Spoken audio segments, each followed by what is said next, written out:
Hello and welcome back to Chefwannabe's Life. My name is Chris and I'm so glad that you found me. Today we are making creme brulee. This is so easy, you guys.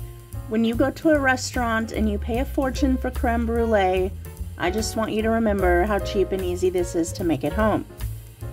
You're going to need heavy cream and you are going to warm it until it begins to give you a little bubble around the outside. Now you don't want a full boil, you don't necessarily need it to simmer, but you do need to keep whisking it so that it does not scorch. The scorching we want is going to be on the top. Once that is done, you will separate your eggs. Now I lost my footage of separating eggs, but if you don't know how to separate eggs, you let me know in the comments and I'll do a special video for you. You are going to need to use the egg yolks. Then you are going to add sugar, and you are going to add salt and vanilla. So whisk those yolks.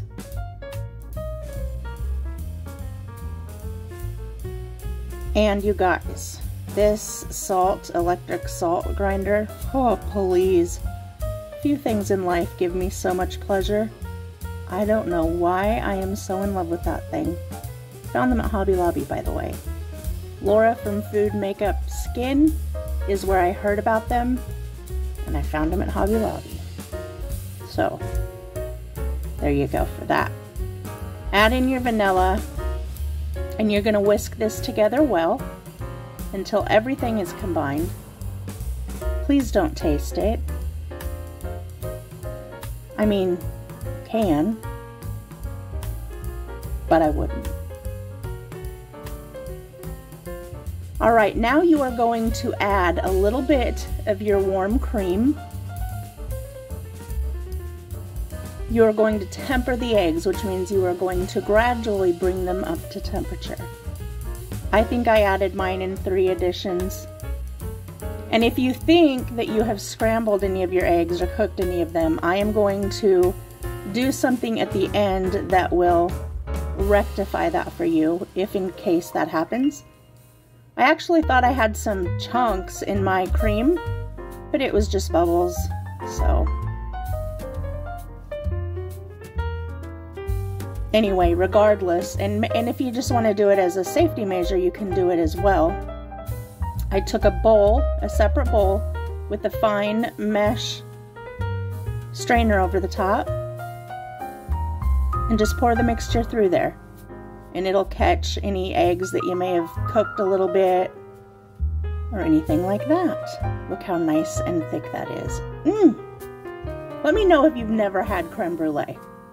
If you haven't made it, I get it. Let me know though if you've never even tasted it.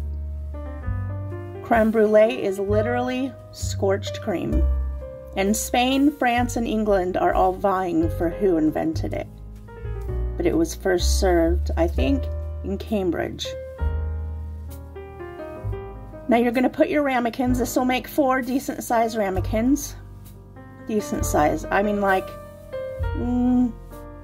I don't know how big they are, okay? Let's not pretend I know, because I don't. And you are going to fill those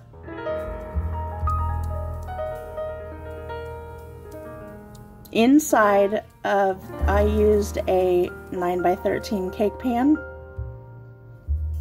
You guys, if you could hear my dog with her nose on the other side of the door, and she's like sniffing under the door to see if it's really me, I guess. You're going to get some boiling water or super hot water, pour it halfway up the ramekins into that like cake pan, and you are going to bake it. Now when you take them out, you are going to put them on a cooling rack, let them come to room temperature, and then refrigerate them for at the very least an hour, at the max maybe 8 hours. Now I left mine in overnight in the fridge and they were fine, but they just didn't have the normal creaminess, and I totally attribute that to being in the fridge too long. Aren't they a thing of beauty?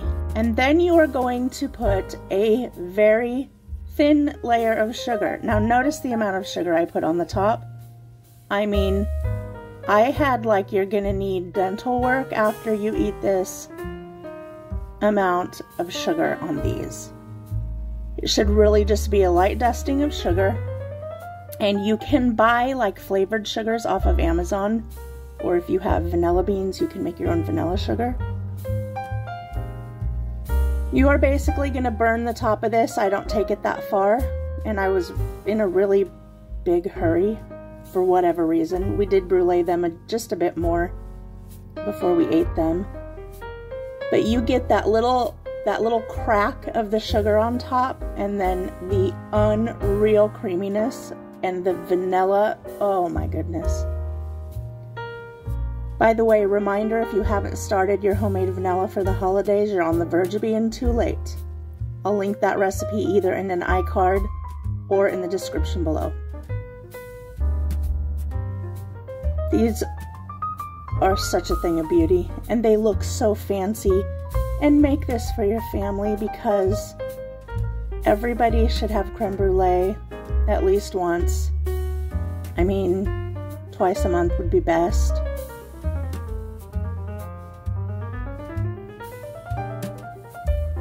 And then my torch decides to shut off on me like every 30 seconds as a safety thing.